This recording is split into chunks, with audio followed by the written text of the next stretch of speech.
Орон нутгийн болон уул уурхайн компани хооронд хамтын ажиллагааны гэрээг байгуулж хамтран ажилладаг. Энэ хүрээнд Сүхбаатар аймгийн уул уурхайн салбарын хөгжилд илүү анхаарч боловсруулах болон баяжуулах үйлдвэрүүдийг нэмэгдүүлэх замаар эдийн засгаа хөгжүүлэхээр төлөвлөжээ. Аймгийн удирдлагуудын зүгээс боловсруулах болон баяжуулах үйлдвэрийг нэмэхэд дэмжин ажиллаж байна. Сүхбаатар аймагт уул уурхайн чиглэлээр тусгай зөвшөөрөл эзэмшигч 73 аж ахуйн нэгж байгууллага байдгаас 20 орчим нь нийтвэтэй үйл ажиллагаа явуулж байна. Орон нутгийн зүгээс эдгээр компаниудтай хамтран ажиллах гэрээ байгуулж жил бүр гэрээний хэрэгжилтийг дүгнэдэг байна. Тухайн аймагт үйл ажиллагаа явуулж байгаа уул уурхайн компаниуд 2022 оноос хойш орон нутгийн төсөвт 9 тэрбум төгрөгийг төлрүүлжээ. Харин өнгөрсөн 2025 онд 3.2 тэрбум төгрөг төлрүүлсэн байна. Аймаг жил бол манай энэ төлбөрийг бол байнга тогтмол тайлагнаад явж байгаа. Ер нь бол манай компани ч Монгол улсад хамгийн анх орон нутгийнхаа хамтын ажиллагаа нэг гэрээ байгуул сайж байгаа нэгж. Сүхбаатар аймаг одоо 20 оноос хойш гэхэд сургууль, дотор байр, цэцэрлэг гээд олон одоо шинэ объектууд нэмэгдэж байна. Барууртын төв дээр гिचэн л одоо шинэ цэцэрлэг нэмэгдсэн байна. 960 хүүхдийн сургууль баригдсан байна.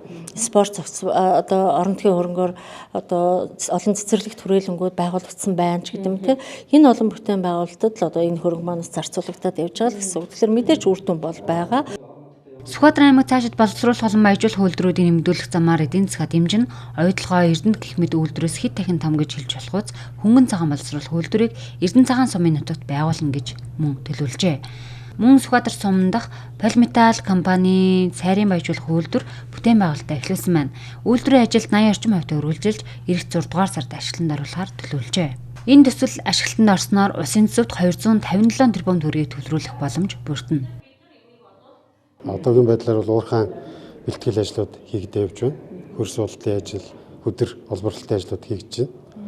За одоогийн байдлаар манай дээр сум орон нутгаас 20 хүн ажиллаж байгаа.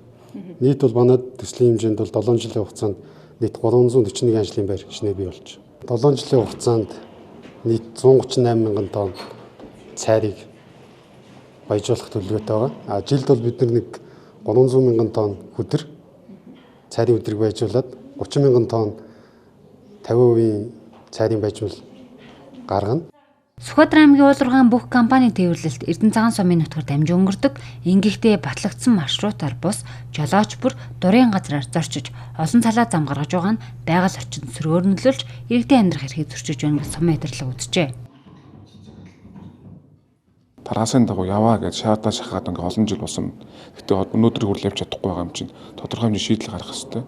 Тэгээ бид одоо сум орон нутгийн хувьд 12 метрийн өргөнтэй одоо шууд татаач л гэдэг юм санал авч. Тэгээ намар эхэлсэн боловч ингээд төс засны хомсдол тэгээ газар үлдсэн гээд болсон. Одоо ингээд 4 сараас эхлэнэ гэсэн бичиг өгсөн байгаа. Хэрв гэрээг биелүүлэхгүй бол гэрээ байгуулахгүйгээс гадна үйл ажиллагааг зогсоох хүртэл арга хэмжээ авна гэдгээ орон нутгийн удирдлагууд нэгдсэн зөвлөгөөний үеэр санууллаа.